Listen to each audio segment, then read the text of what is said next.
सभी भक्तों को मेरा प्रणाम। जय श्री राधे कृष्ण, जय माता रानी। आज हम उत्तर गीता का पहला अध्याय हिंदी में वाचन करेंगे।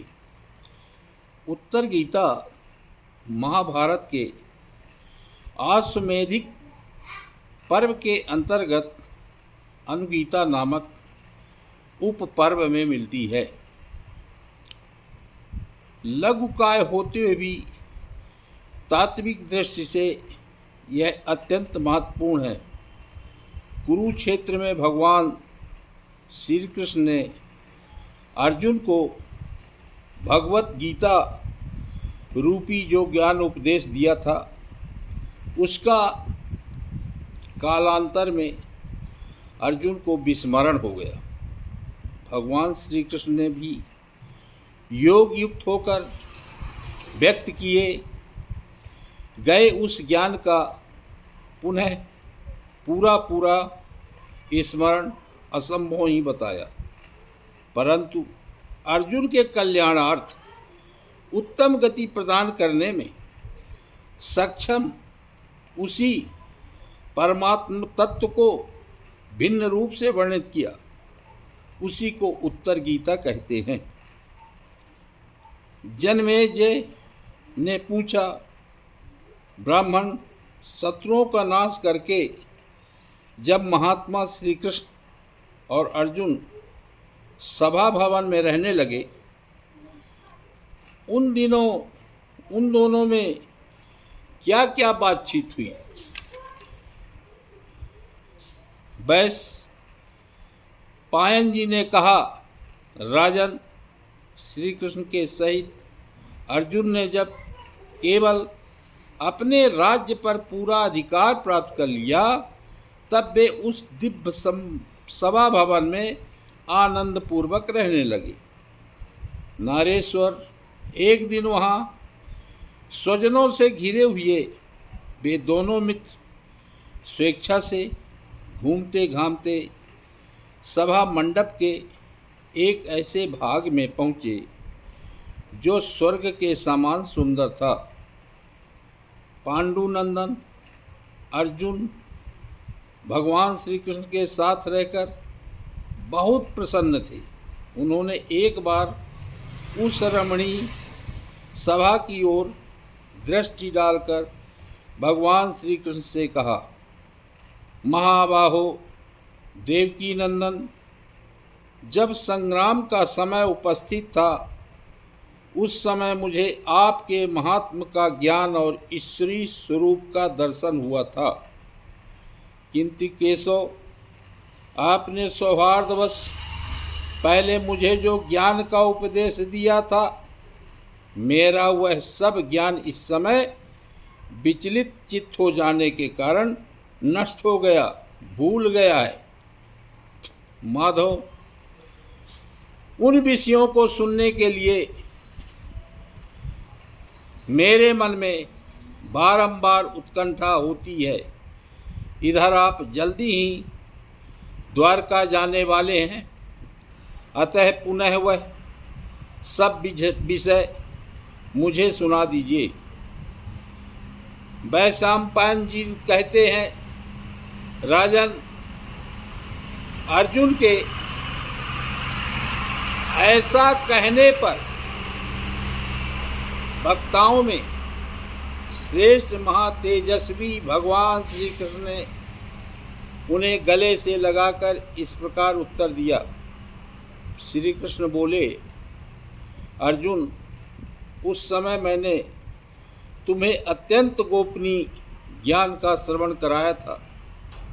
अपने स्वरूप भूत धर्म सनातन पुरुषोत्तम तत्व का परिचय दिया था और शुक्ल कृष्ण गति का निरूपण करते हुए संपूर्ण नित्य लोकों का भी वर्णन किया था, किंतु तुमने जो अपनी नासमझी के कारण उस उपदेश को याद नहीं रखा, यह मुझे बहुत अप्रिय है।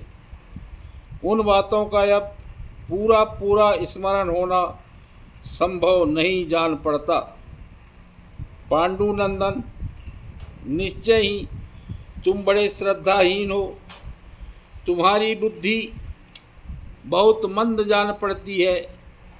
धनंजय, अब मैं उस उपदेश को ज्यों का त्यों नहीं कह सकता, क्योंकि वह धर्म ब्रह्म पद की प्राप्ति कराने के लिए पर्याप्त था।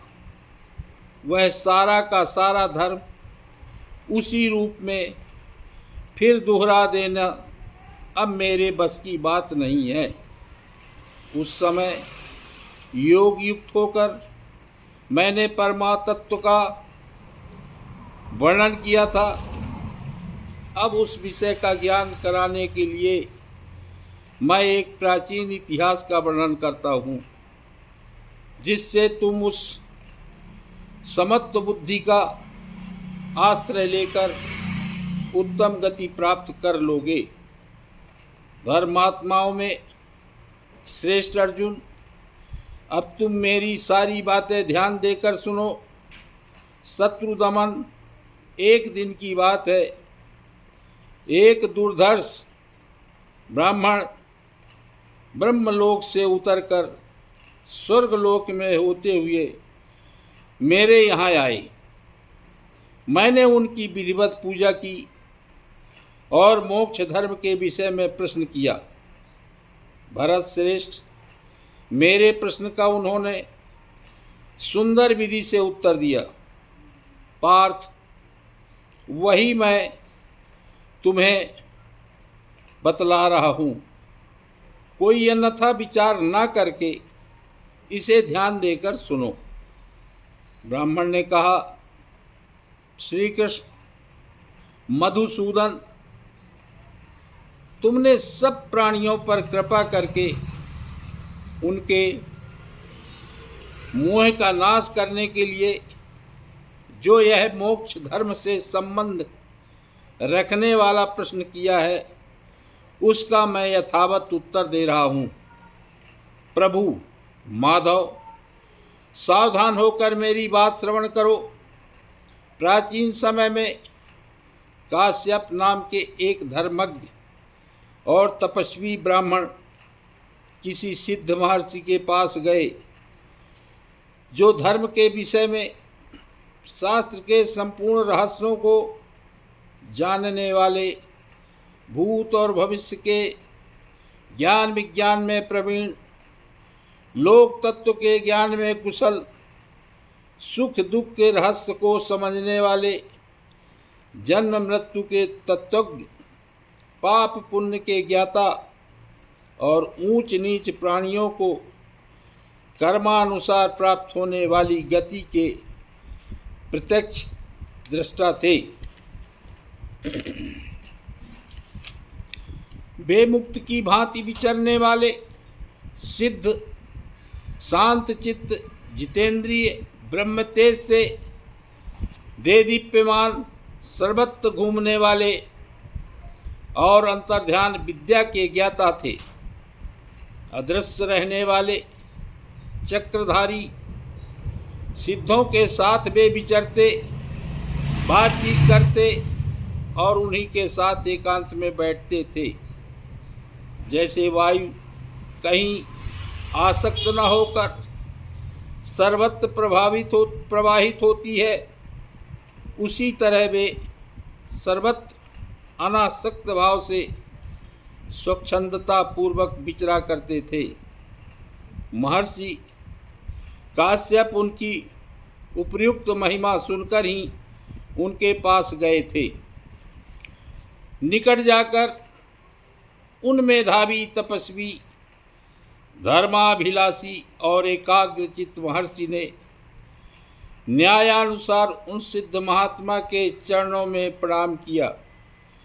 वे ब्राह्मणों में श्रेष्ठ और बड़े अद्भुत संत थे। उनमें सब प्रकार की योग्यता थी। वे शास्त्र के ज्ञाता और सचरित्र थे। उनका दर्शन करके काश्यप को बड़ा विस्मय हुआ।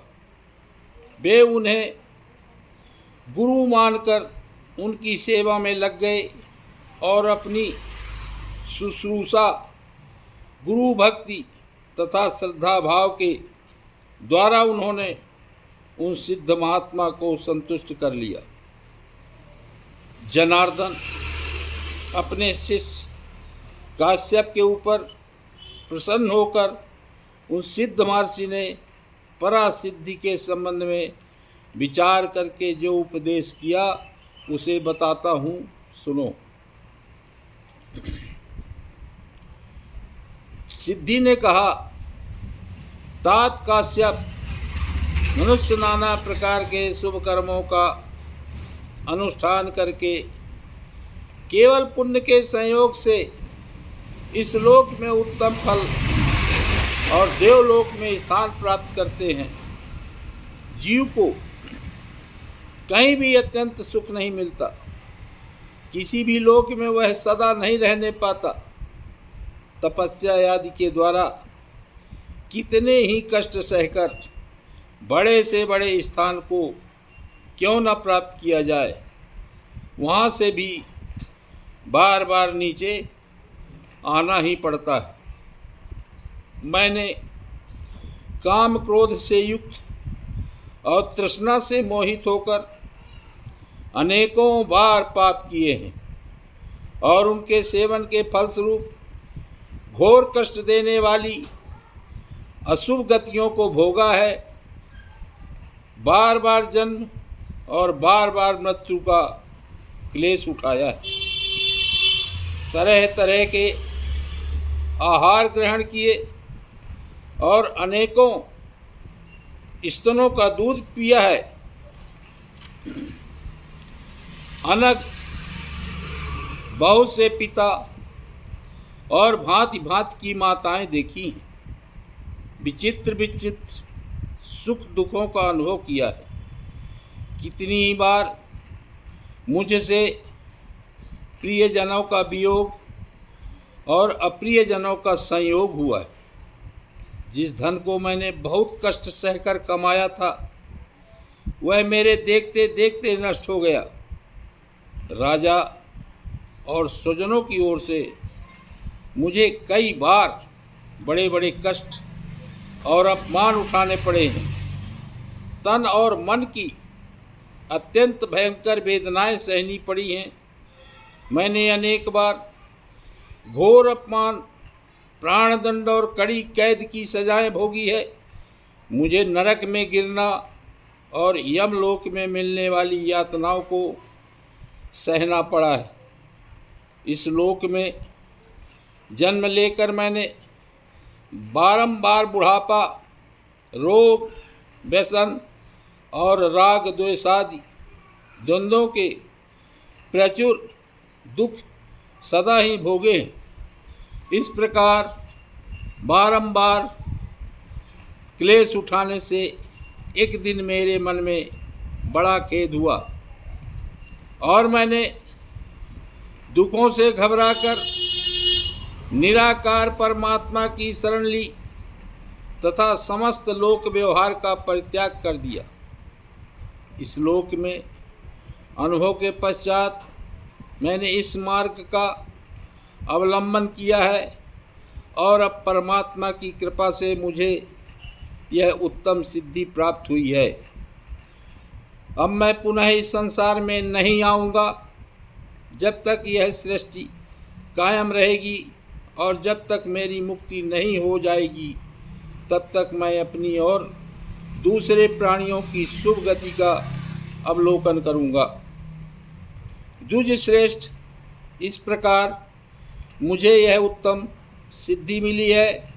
इसके बाद मैं उत्तम लोक में जाऊंगा, फिर उससे भी परम उत्कृष्ट सत्य लोक में जा पहुंचूंगा और क्रमशः अव्यक्त ब्रह्म पद मोक्ष को प्राप्त कर लूँगा। इसमें तुम्हें संशय नहीं करना चाहिए। काम, क्रोध आदि शत्रुओं को संताप देने वाले काश्यप, अब मैं पुनः इस मृत्युलोक में नहीं आऊँगा।